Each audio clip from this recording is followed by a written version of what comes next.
Political science, राजनीति विज्ञान, कक्षा 11वीं।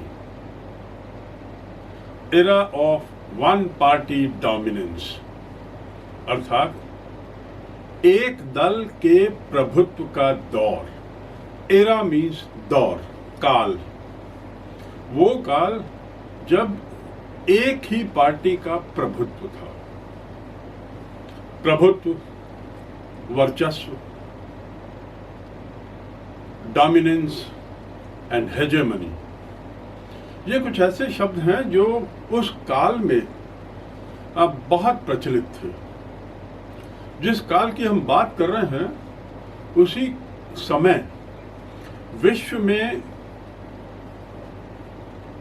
दो दलों का, दो राष्ट्रों का एक तरीके से प्रभुत्व था। दो राष्ट्रों के बीच विश्व में वर्चस्वता की लड़ाई थी और आपने इसे पढ़ा है, पढ़ेंगे। इस अध्याय में हम जो 11वां अध्याय है, इसके पूर्व में हम देश की राजनीति को लेकर बहुत कुछ समझ चुके हैं।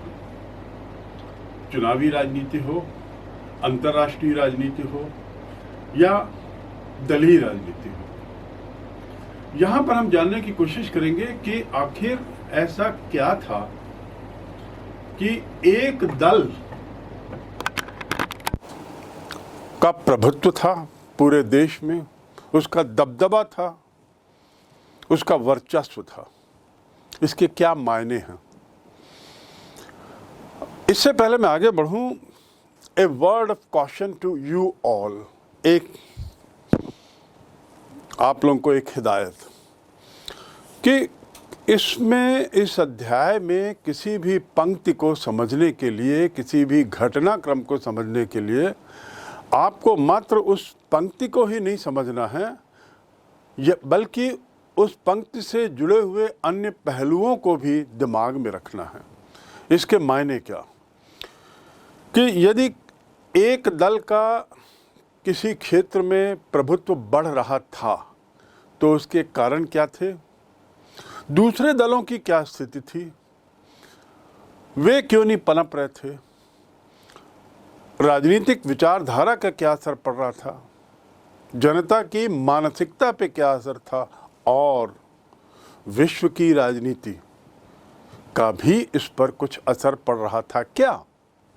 विश्व की राजनीति का भी देश की अंदरूनी राजनीति में, दलीय राजनीति में किसी तरह का प्रभाव पड़ रहा था क्या? ये सब को हमको साइड बाय साइड समझते रहना है।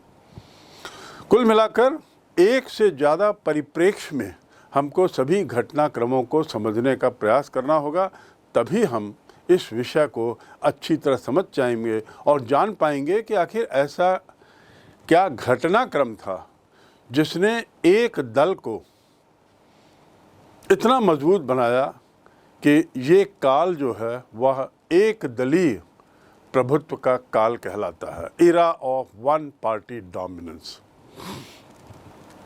तो अब हम इसके जो विभिन्न बिंदु हैं,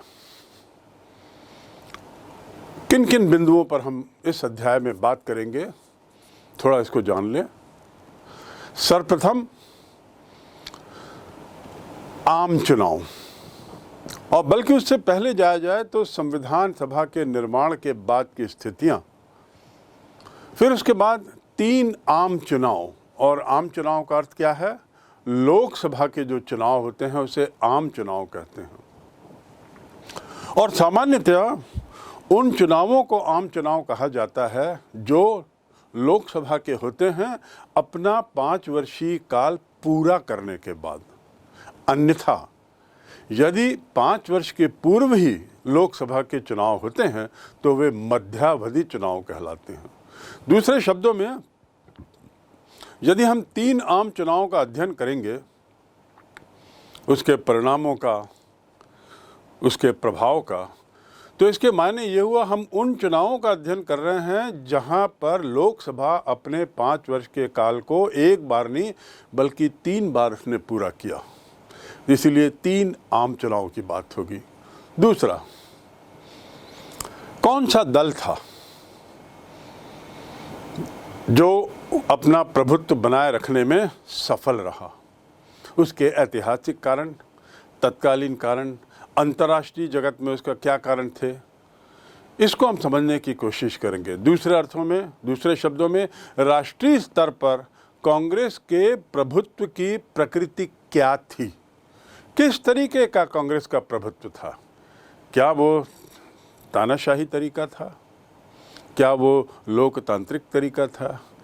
क्या ये प्रभुत्व केवल कागज में था या केवल अर्बन इलाकों में था, शहरी इलाकों में, या अंदरूनी इलाकों में भी था? किस तरह का था? एक होता है तानाशाही, जिसमें दबदबे के साथ वन पार्टी रूल चलता है, जो सत्ता का मुखिया होता है उसके इशारों पर पूरा देश चलता है, चाहे वो राजनीतिक दल हो, चाहे समाज हो, चाहे मीडिया हो, चाहे अन्य माध्यम हो। या वो लोकतांत्रिक तरीका था जिसके आधार पर, जिसके बल पर कांग्रेस का प्रभुत्व रहा।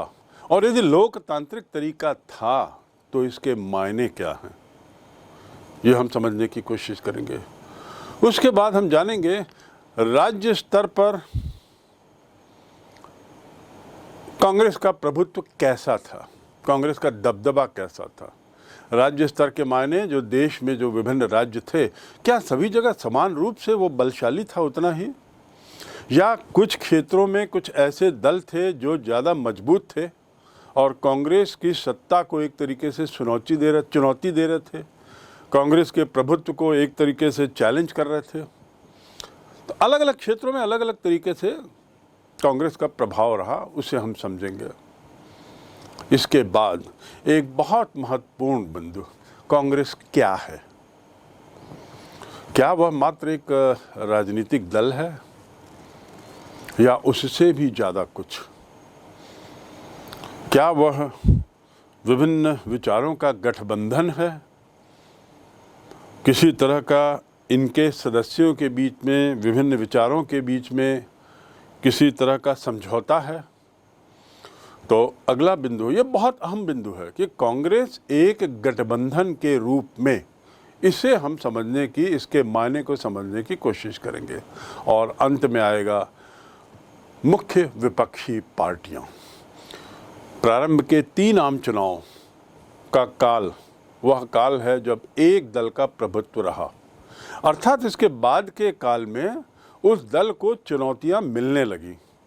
आखिर वो चुनौतियां कौन दे रहा था? कौन से वे दल थे जो मुखर हुए, जो सामने आए, जिनका उदय हुआ और जिन्होंने कांग्रेस की प्रभुसत्ता को कम करने में सफलता पाई या कम करने का प्रयास किया?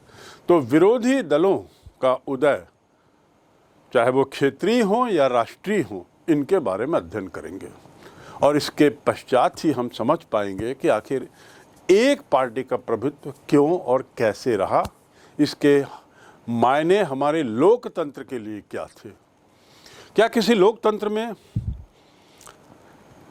ये एक सफल पैमाना होगा कि एक ही दल रहे, या एक सच्चा लोकतंत्र वो है जहां पे बहुत से दल हों? और यदि एक दल इतनी कदर हावी रहा इस काल में, तो क्या भारत में उस काल में लोकतंत्र नहीं था, तानाशाही थी, जो दूसरे दल पनप नहीं पाए?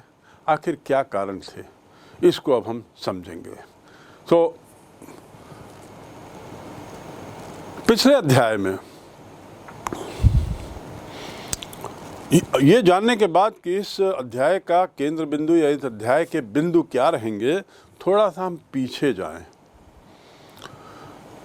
पिछले अध्यायों में हमने एक बहुत महत्वपूर्ण अध्याय पढ़ा था और उन चुनौतियों के अंदर हमने देखा था कि कैसे तत्कालीन सरकार, अंग्रेज़ों के जाने के बाद जो अंतरिम सरकार थी, कितनी सारी विपत्तियों को झेलते हुए आगे बढ़ रही थी। विभाजन देश का, उससे उपजी हुई समस्या, धर्म के आधार पर जो विभाजन की समस्या, विस्थापन की समस्या, इसके अलावा देश की संपत्ति के बंटवारे की समस्या दो देशों के बीच, देश में किस तरह का तंत्र होगा, इसकी समस्या, देश के अपने संविधान के ना होने की समस्या, कश्मीर की समस्या, राज्यों की अपनी समस्याएं जो उस समय रियासतों के रूप में थी अंग्रेजी काल में, भाषाई मामले की समस्या और न जाने कितनी समस्याएं। और सबसे बड़ी समस्या तो ये थी कि देश दो टुकड़ों में बट गया है। अब ये जो सरदार पटेल के अनवरत प्रयास के बल पर जो देश को बचे हुए हिस्से को एकजुट किया गया है, वो एकजुटता अक्षुण्ण बनी रहे। अर्थात देश को एकीकृत करना एक समस्या थी, बहुत बड़ी समस्या, 600 रियासतों को मिलाना भारत में, लेकिन उससे ज़्यादा बड़ी समस्या थी इनको एकीकृत करने के बाद इनको एक देश के रूप में, एक राष्ट्र के रूप में बनाए रखने की समस्या, ये सुनिश्चित करने की समस्या कि देश की सीमाएं यथावत रहें, बहुत बड़ी समस्या थी। इन चुनौतियों का हमने विस्तार से अध्ययन किया और उसमें एक समस्या जो ये थी जिसका हमने उस समय अध्ययन किया था, वह था लोकतांत्रिक व्यवस्था की समस्या। राष्ट्र निर्माण की चुनौती के तुरंत बाद हमारे सामने जहां रियासतों को मिलाकर देश को एकीकृत करने और अक्षुण्ण बनाए रखने की समस्या थी, वहीं दूसरी ओर बहुत अहम समस्या थी जिसे हम कह सकते हैं लोकतांत्रिक राजनीति की जमीन तैयार करना, लोगों में समझ लाना कि लोकतंत्र क्या है। और दुनिया में लोकतांत्रिक व्यवस्था के कई उदाहरण थे। हम कैसा लोकतंत्र चाहते हैं, कितना सच्चा, और उसके लिए जमीन तैयार करने का अर्थ है अंदरूनी इलाकों में, देश के अंदरूनी भागों में लोगों में लोकतांत्रिक व्यवस्था के प्रति जागरूकता पैदा करना, जिसका सबसे अहम अंग होता है उनके मन में ये महसूस कराना कि आप ही नेता, आप ही सरकार चुनने के लिए सक्षम हो। जो देश 200, 300, 400 वर्षों की गुलामी में एक तरीके से रहा, चाहे राजशाही के रूप में मुगल शासन, सल्तनत शासन, या अंग्रेजी सत्ता के अंतर्गत गुलाम के रूप में, वहाँ के लोगों से अपेक्षा करना कि वे तुरंत अपने को मानसिक रूप से भी स्वतंत्र महसूस करेंगे, ये एक गलत सोच है।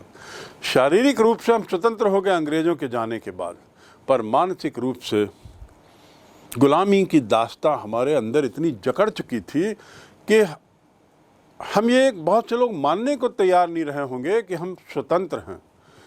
इस बात के लिए कि हम अब अपना प्रधानमंत्री, अपने देश का नेता खुद चुनने के लिए सक्षम हैं, ये भावना लाना लोगों में, उनकी सक्षमता को उजागर करना, उनकी क्षमता को सामने लाना, ये एक बहुत बड़ी चुनौती थी। और इसे ही यहाँ कहा गया है आपकी पुस्तक में, जमीन तैयार करना, लोकतांत्रिक राजनीति की जमीन तैयार करना, ये एक बहुत बड़ी चुनौती थी राजनीतिक दलों के बीच। अच्छा, ये चुनौती रियासतों की तुलना में और बड़ी चुनौती इसलिए कही जा सकती है कि रियासतों के मामले में एक बार यदि आपने राजाओं को फुसला दिया, समझा दिया, दबा दिया, उन पर अपना प्रभाव डाला और संधि कर ली, तो वो समस्या उस दिन समाप्त, क्योंकि वह भारत का अंग बन गया। लेकिन लोकतांत्रिक व्यवस्था की जमीन तैयार करना एक ऐसी समस्या है जो बहुत लंबे काल तक चलती है। इसमें बदलाव लाने में, इस मानसिक सोच में बदलाव लाने में कई दशक लग जाते हैं। ये कोई इसका इलाज त्वरित नहीं था, ग्रेजुअली होता है, इसलिए ये और बड़ी समस्या थी। राजनीतिक दलों के बीच चुनावी प्रतिस्पर्धा जो आज हम देखते हैं, जिससे आज आप सब वाकिफ़ हैं कि चुनाव के समय कैसे राजनीतिक दल एक दूसरे से टकराते हैं, एक दूसरे के प्रति प्रतिकार करते हैं, आदि आदि, ये आज़ादी के तुरंत बाद शुरू हो गई। आज़ादी मिली नहीं और प्रतिस्पर्धा, टकराव शुरू हुआ। इस अध्याय में हम चुनावी राजनीति के पहले दशक की बातों पर खास गौर करेंगे। अब ये याद रखें, क्योंकि हम बात कर रहे हैं लोकतांत्रिक राजनीति की ज़मीन तैयार करना। ज़मीन तैयार करने के लिए पहले दशक का अध्ययन बहुत महत्वपूर्ण है। और ये पहला दशक अर्थात लगभग 2 लोकसभा चुनाव के आसपास का काल। तो हमें पहले दशक पे अर्थात 1947, 48 या 1950 से लेकर 1960 तक की बात करें तो यहाँ इस काल का हमको अध्ययन करना होगा। और 1950-60 का एक वही काल है जब राष्ट्र निर्माण की चुनौतियों के तहत आपके द्वारा पढ़ी गई अधिकतर चुनौतियाँ उसी समय मुँह बाए खड़ी थीं। उस दरमियान इस चुनौती को कैसे स्वीकार किया तत्कालीन शासकों ने, सत्ता ने, जनता ने और राजनीतिक दलों ने, इसे हम समझेंगे। विशेष रूप से एक स्वतंत्र और निष्पक्ष चुनाव प्रणाली की स्थापना इस लोकतांत्रिक व्यवस्था की राजनीति का सबसे महत्वपूर्ण मुद्दा था। स्वतंत्र और निष्पक्ष चुनाव। चुनाव सब जगह होते हैं, चुनाव सब तरीके के होते हैं। आप अपनी कक्षा में जब कप्तान का चुनाव करते हैं तो आपने अपने 11वीं 12वीं के काल आते आते देखा होगा अलग अलग शिक्षकों ने अलग अलग प्रक्रिया अपनाई चुनाव कराने की।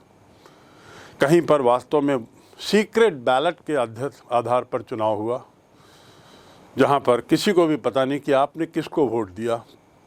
कुछ चुनाव ऐसे थे जहां पे सर्वसम्मत से एक ने प्रस्ताव किया नाम और दूसरे ने उसका पक्ष लिया तो पूरी कक्षा का सर्वसम्मत चुनाव माना गया।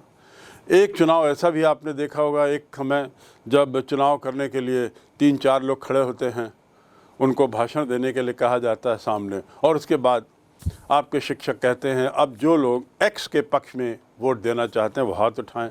यानी सबको मालूम है कौन किसके पक्ष में वोट दे रहा है। ये सभी लोकतंत्र के अलग अलग चुनावी प्रक्रिया हैं। इसमें से कौन सी प्रक्रिया सर्वश्रेष्ठ है और क्यों? और यदि सर्वश्रेष्ठ है तो क्या हम उसे लागू करने के लिए सक्षम थे? ये भी एक बहुत बड़ा विषय था। जरूरी नहीं कि सर्वश्रेष्ठ ही जो सर्वश्रेष्ठ प्रक्रिया हो वही सबसे सफल प्रक्रिया हमारे देश के परिप्रेक्ष्य में हो या किसी भी परिप्रेक्ष्य में हो। तो फिर हमने जो लागू किया, चुनावी प्रक्रिया अपनाई, वो क्यों अपनाई, वही क्यों अपनाई? तो स्वतंत्र और निष्पक्ष चुनाव प्रणाली की स्थापना इस प्रक्रिया में, जमीन तैयार करने की प्रक्रिया में पहला कदम था। उसके बाद जब ये चुनाव निष्पक्ष होने लगे तो देखा गया कि एक ही दल लगातार अपना दबदबा बनाए हुए है और वह था कांग्रेस। तो आज़ादी के बाद के जो शुरुआती 10-15 वर्ष हैं उसमें जो कांग्रेस का दबदबा था, कई बार उसको लेकर हमारी लोकतांत्रिक व्यवस्था पर प्रश्न चिन्ह उठ रहे थे। लोकतंत्र की निष्पक्षता पर, मतदान की निष्पक्षता पर प्रश्न चिन्ह भी उठने लगे थे।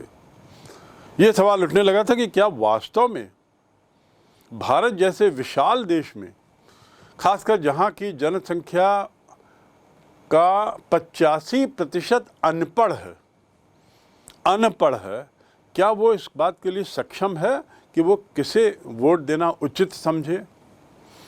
इसको लेकर बहुत सवाल हुए, तो हम इस पे भी अध्ययन करेंगे। और फिर जैसा मैंने पूर्व में बताया, इसका अंतिम हिस्सा होगा विपक्षी दलों का उद्भव अंततः होता है तो क्यों होता है, कांग्रेस की ऐसी क्या नीतियां थी, कांग्रेस की ऐसी क्या बातें थी जिसने वो गुंजाइश दी जिससे कि नए दलों का उद्भव हुआ। तो इसमें इस पृष्ठभूमि के तहत, इस पृष्ठभूमि को समझने के बाद अब हम बढ़ते हैं अध्याय के पहले बिंदु पर। वह है लोकतंत्र स्थापित करने की चुनौती। आखिर लोकतंत्र की स्थापना हमारे लिए चुनौती क्यों थी? पहला, बहुत सारी चुनौतियां थी जिसका हम अध्ययन कर चुके हैं। इन चुनौतियों के सामने लोकतांत्रिक व्यवस्था की चुनौती भी एक थी। दूसरे शब्दों में, लोकतांत्रिक व्यवस्था के लिए जो सबसे बड़ी चुनौती थी वह थी अन्य चुनौतियां, जिसे मैंने कहा उस समय वो मुंह बाए खड़ी थी और सरकार के लिए एक तरीके से तय करना मुश्किल हो गया था कि किस चुनौती को हम प्राथमिकता दें। ऐसी चुनौतियों के चपेट में आकर अन्य देशों में क्या हुआ, क्योंकि भारत की जो चुनौतियां थी इसमें कुछ चुनौतियां तो क्षेत्रीय थी, भारत से ही जुड़ी हुई थी, लेकिन कुछ चुनौतियां सभी नवोदित राष्ट्रों के लिए कॉमन थी। 1945 के काल की ओर आप नज़र डालें और नक्शे में देखें तो आप पाएंगे कि भारत के बाद कुछ नहीं तो कम से कम 70-80 नए देश स्वतंत्र हुए, क्योंकि उपनिवेशवाद समाप्त हुआ, साम्राज्यवाद की व्यवस्था टूट गई। तो निश्चित रूप से नवोदित राष्ट्रों का, खासकर अफ्रीका, एशिया, साउथ अमेरिका, यहाँ पर नवोदित राष्ट्रों का उदय हुआ। और जब ये नए राष्ट्र सामने आए तो इन्होंने कैसी राजनीतिक व्यवस्था अपनाई, इनके बारे में यदि कहा जाए तो कई देशों के नेताओं ने फैसला किया कि उनके देश में लोकतंत्र अभी नहीं अपनाया जा सकता। तो दूसरी चुनौती भारत के सामने ये थी, उन देशों के उदाहरण जो भारत के साथ साथ स्वतंत्र हुए थे और जिन्होंने लोकतंत्र की चुनौती, लोकतंत्र को उचित नहीं माना था उस काल में। कम से कम कई लोगों ने तो पूरी तरह से लोकतंत्र की व्यवस्था को नकार दिया। कई देश के शासकों ने कहा कि लोकतंत्र हम लाएंगे कुछ समय बाद, पहले बाकी चुनौतियों को निपट लें। तो भारत के सामने कई रास्ते थे और कई तरीके थे। तो एक चुनौती ये भी थी, दूसरे राष्ट्रों के उदाहरण। इनका कहना था, इन राष्ट्रों का, कि हमारी पहली प्राथमिकता भाई राष्ट्रीय एकता है। पहले तो हम मजबूत करें अपनी सीमाओं को, एकजुटता को। और लोकतंत्र एक ऐसी व्यवस्था है जिसमें जनता को खुलकर बोलने का अधिकार है। ऐसी स्थिति में देश की राष्ट्रीय एकता मजबूत नहीं होगी। तो उन्होंने कहा कि हम राष्ट्रीय एकता के मद्देनज़र, राष्ट्रीय एकता की चुनौती के मद्देनज़र, जो इतने वर्षों बाद हमें मिली है स्वतंत्रता के साथ, हम पहली प्राथमिकता देते हैं राष्ट्रीय एकता को। भारत के सामने भी यही चुनौती थी कि वो राष्ट्रीय एकता के नाम पर क्या लोकतांत्रिक व्यवस्था को दरकिनार कर दे या कुछ और तरीके अपनाए। लेकिन भारत के सामने कुछ और समस्या थी। वो लोकतांत्रिक व्यवस्था को दरकिनार नहीं कर सकता था, क्योंकि पूरे राष्ट्रीय आंदोलन के दौरान कांग्रेस, जो राष्ट्रीय आंदोलन का नेतृत्व कर रही थी, उसने लगातार लोकतंत्र पर अपना विश्वास जताया था। ये बहुत बड़ी चौथी चुनौती हो गई। ऐतिहासिक पृष्ठभूमि एक बहुत बड़ी चुनौती थी।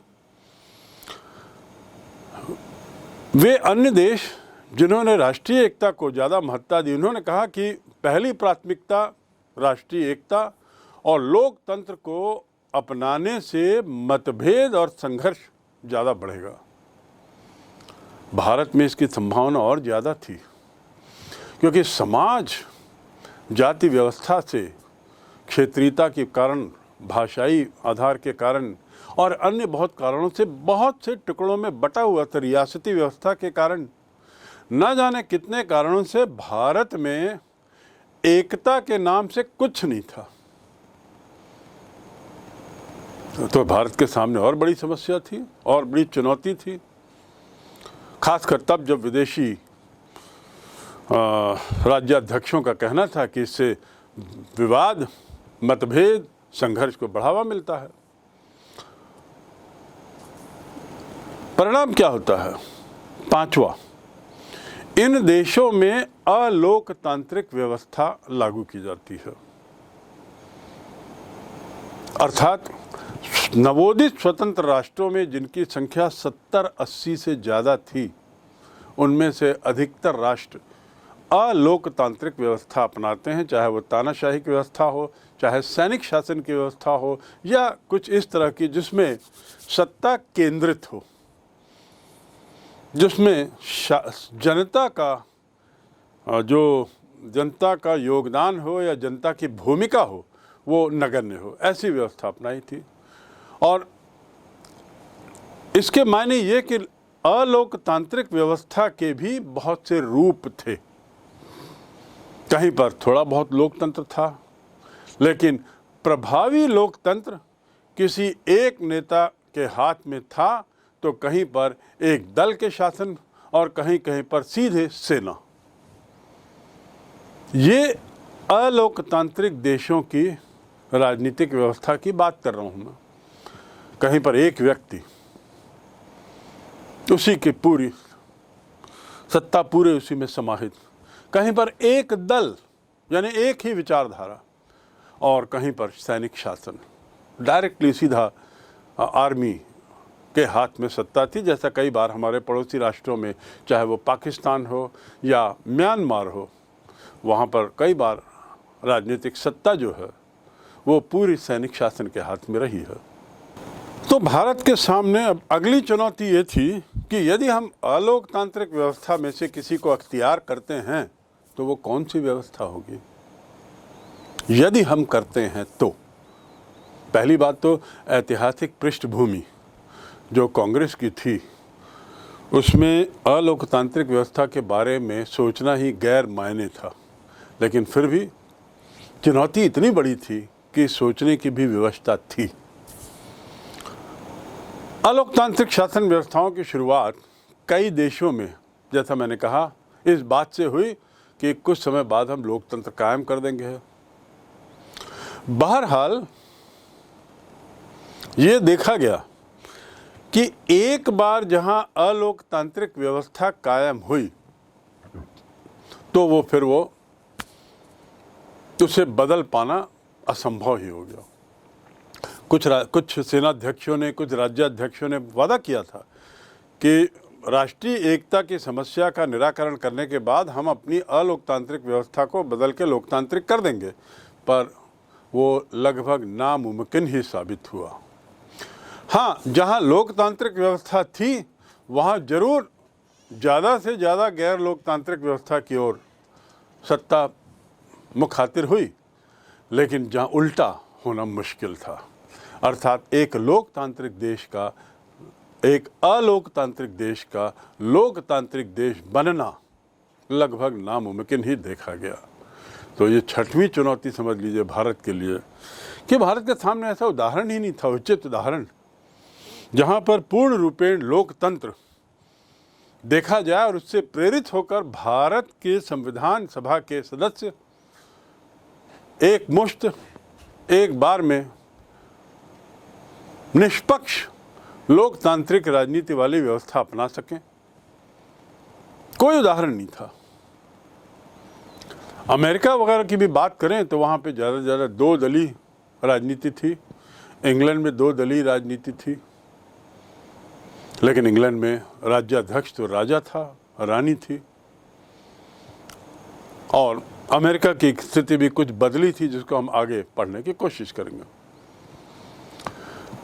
आप सोचिए, इतनी सब चुनौतियों के बाद जो देश के सामने राष्ट्र निर्माण को लेकर थी, उसके ऊपर किस तरह की राजनीतिक व्यवस्था भारत में लागू की जाए, ये कितनी बड़ी चुनौती थी। ये सब 6-7 बिंदुओं को समझने के बाद अब आप समझ गए होंगे कि भारत के संविधान सभा या संविधान निर्माताओं ने यदि निष्पक्ष लोकतंत्र की राजनीति का मार्ग अपनाया तो कितना बड़ा साहसिक कदम था। बहुत साहस की जरूरत थी एक निष्पक्ष लोकतांत्रिक देश के निर्माण के लिए का निर्णय लिया गया, बहुत साहस। और केवल इन 6-7 चुनौतियों के मद्देनजर ही नहीं, ये साहसिक निर्णय नहीं कहा जाएगा, केवल अंतर्राष्ट्रीय पृष्ठभूमि में जो समस्या या राष्ट्र निर्माण की समस्याओं की चुनौतियों को लेकर जो मैंने आपसे बातें कही, उसके मद्देनज़र ये नहीं कहा जाएगा कि ये बहुत साहसिक कदम था। इसका एक तीसरा कारण भी था, और वह था भारत की जनसंख्या, विशालता, भौगोलिक विशालता और साथ ही साथ जनसंख्या की विशालता। यानी हम यदि इस प्रश्न का उत्तर खोजें कि लोकतांत्रिक व्यवस्था का भारत में लागू करने का निर्णय एक बहुत साहसिक कदम था, इसके पक्ष में उत्तर लिखें, तो पहला बिंदु जो आपको बताना होगा विस्तार से, वह है तत्कालीन राष्ट्र निर्माण की चुनौतियों का जिक्र करना होगा। दूसरा, लोकतांत्रिक व्यवस्था बनाम गैर लोकतांत्रिक व्यवस्था के बारे में जो मैंने 6-7 बिंदु बताए, वो दूसरा बिंदु होगा। और तीसरा होगा देश की अंदरूनी स्थिति, चुनौतियों के अलावा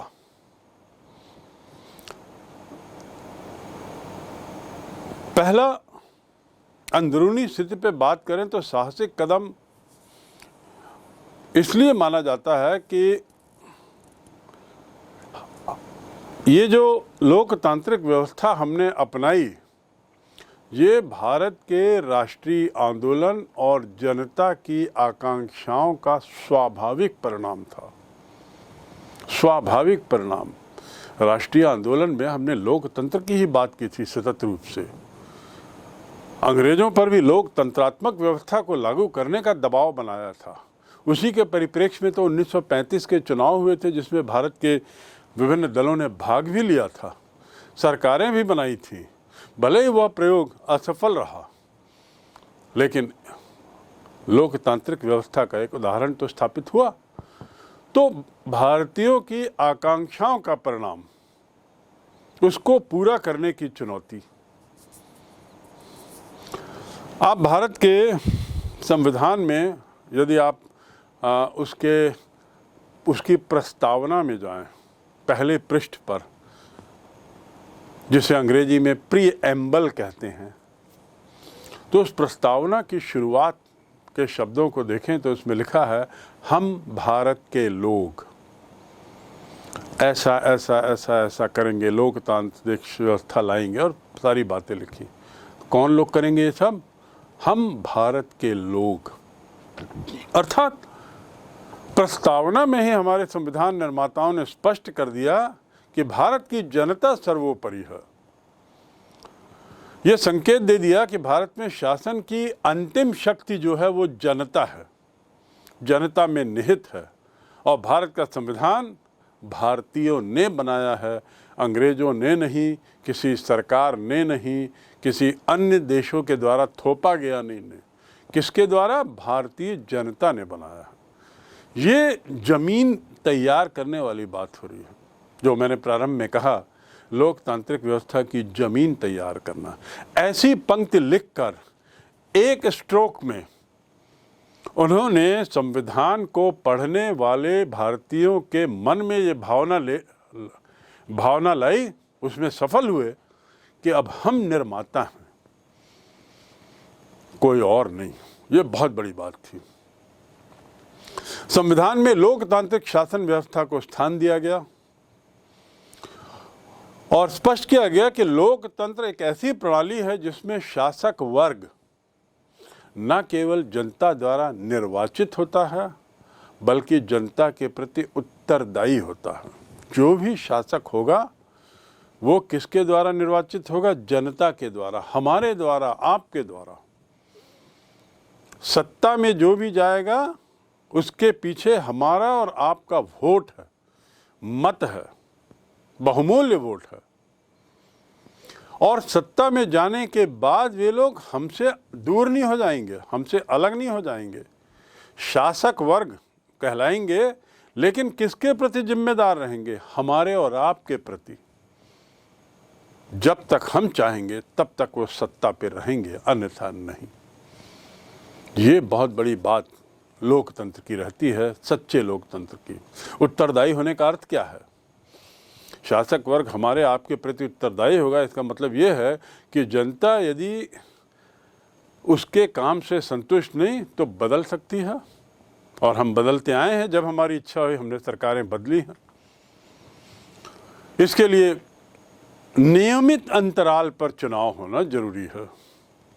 नियमित अंतराल, ऐसा नहीं कि जब इच्छा हुई शासक वर्ग की, जब उसको लगा कि अच्छे दिन आने वाले हैं तो उसने चुनाव कराए, अन्यथा नहीं।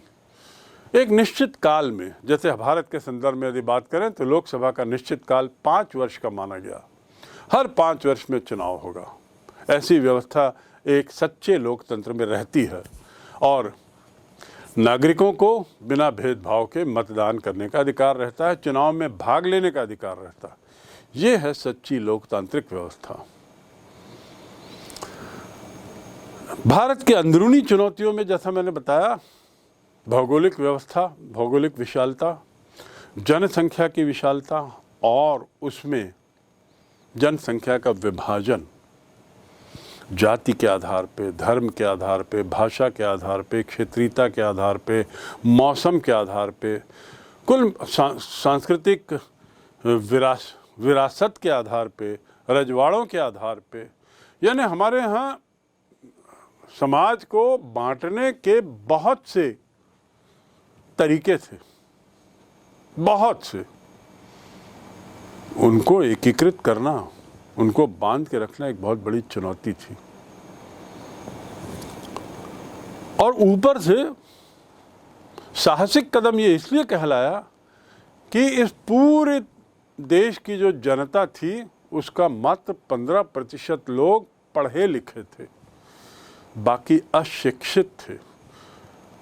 अशिक्षितों से ये उम्मीद करना कि वे उचित सरकार का चयन करेगी, उचित लोगों को देश का नेतृत्व उनके हाथ में देगी, इसको लेकर दुनिया में बहुत मजाक हुआ। विश्व ने बहुत शंका की नज़र से भारत की ओर देखा जब भारत के संविधान निर्माताओं ने घोषणा की कि हर व्यक्ति को जो 21 वर्ष से ज़्यादा की उम्र का है, हर व्यक्ति को, कितना भी अनपढ़ क्यों ना हो, कितना भी दरिद्र क्यों ना हो, उसे मत देने का अधिकार होगा। और ऐसे लोगों की संख्या 85% थी, और ये लोग देश की जिम्मेदार सरकार चुनेंगे जो इतनी सारी चुनौतियों का सामना करने में सक्षम हो। बहुत प्रश्न चिन्ह लगे। उसके बावजूद हमारे संविधान निर्माताओं ने इसी लोकतांत्रिक व्यवस्था की पैरवी की और उसे लागू करने का निर्णय लिया।